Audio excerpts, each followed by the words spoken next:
Bismillahirrahmanirrahim. Assalamualaikum warahmatullahi wabarakatuh. Yang pertama yang saya hormati dosen pengampu saya yaitu Jumria SPD MPD dengan mata kuliah Bahasa Indonesia. Dan izinkanlah saya untuk memperkenalkan nama saya. Perkenalkan, nama saya Fahrun dengan NIM 21223107. Prodi Ilmu Komputer kelas C, Universitas 19 November Kolaka B Buton Tengah. Di sini saya akan menjelaskan sejarah dan peristiwa penting bahasa Indonesia. Langsung saja.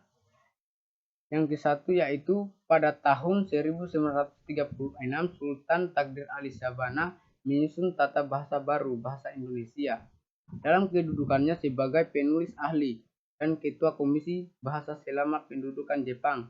Sultan Takdir Ali Syahbana melakukan modernisasi bahasa Indonesia sehingga dapat menjadi bahasa nasional yang menjadi pemersatu bangsa. Ia yang pertama kali menulis tata bahasa baru bahasa Indonesia yang dipandang dari segi Indonesia yang mana masih dipakai sampai sekarang serta kamus istilah berisi istilah-istilah yang baru dibutuhkan oleh negara baru yang ingin mengejar modernisasi dalam berbagai bidang. Setelah kantor bahasa tutup pada akhir Perang Dunia ke-11, ia tetap mempengaruhi perkembangan bahasa Indonesia melalui majalah Pembina Bahasa Indonesia yang diterbitkan dan dipimpinnya sebelum kemerdekaan. Sultan Takdir Ali Syahbana adalah pencetus Kongres Bahasa Indonesia. Yang kedua yaitu pada tahun 1942 sampai 1945 Jepang melarang pemakaian bahasa Indonesia karena bahasa Belanda dianggap sebagai bahasa mua. Penguasa Jepang terpaksa menggunakan bahasa Indonesia sebagai bahasa resmi untuk kepentingan penyelenggaraan administrasi pemerintahan dan sebagai bahasa pengantar di lembaga pendidikan. Sebab bahasa Jepang belum banyak dimengerti oleh bahasa Indonesia, hal yang demikian menyebabkan bahasa Indonesia mempunyai peran yang sangat penting. Tanggal 18 Agustus 1945 bahasa Indonesia dinyatakan secara resmi sebagai bahasa negara sesuai dengan bunyi UUD 1945. Sebab 15 Pasal 36 bahasa negara adalah bahasa Indonesia. Pada tanggal 19 Maret sampai 1945 SK nomor 264 BHG A47 Menteri Pendidikan, Pengajaran dan Kebudayaan M.R.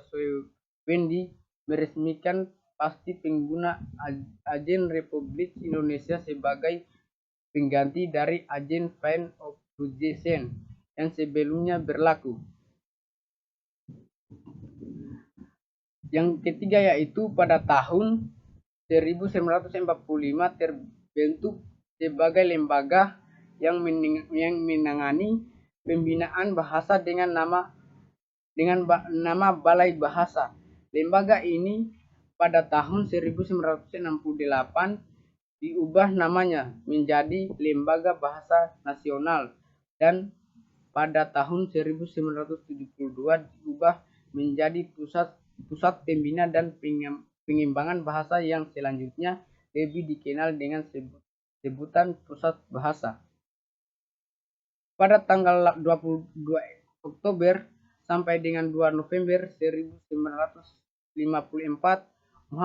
Muhammad Yamin secara resmi mengusulkan supaya bahasa Melayu digunakan sebagai bahasa Persatuan Indonesia.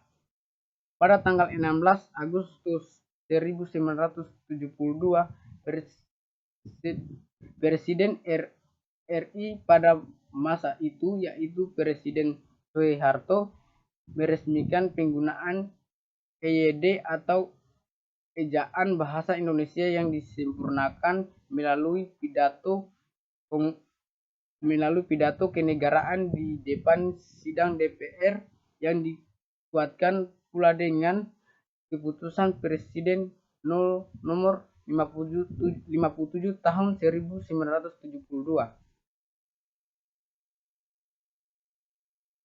Yang keempat yaitu pada tanggal 31 Agustus 1972, Menteri Pendidikan dan Kebudayaan pada masa itu menetapkan mengenai pedoman umum Ejaan Bahasa Indonesia yang disempurnakan serta pedoman umum pembentuk istilah resmi diberlakukan di Indonesia, wawasan Nusantara. Tanggal 28 Oktober sampai dengan November 1970 dilaksanakan Kongres Bahasa Indonesia ketiga di Jakarta. Kongres tersebut untuk memperingati Hari Sumpah Pemuda ke-50. Selain telah memperlihatkan kemajuan, perkembangan, dan pertumbuhan bahasa Indonesia, juga telah berusaha untuk memantapkan kedudukan serta fungsi bahasa Indonesia itu sendiri.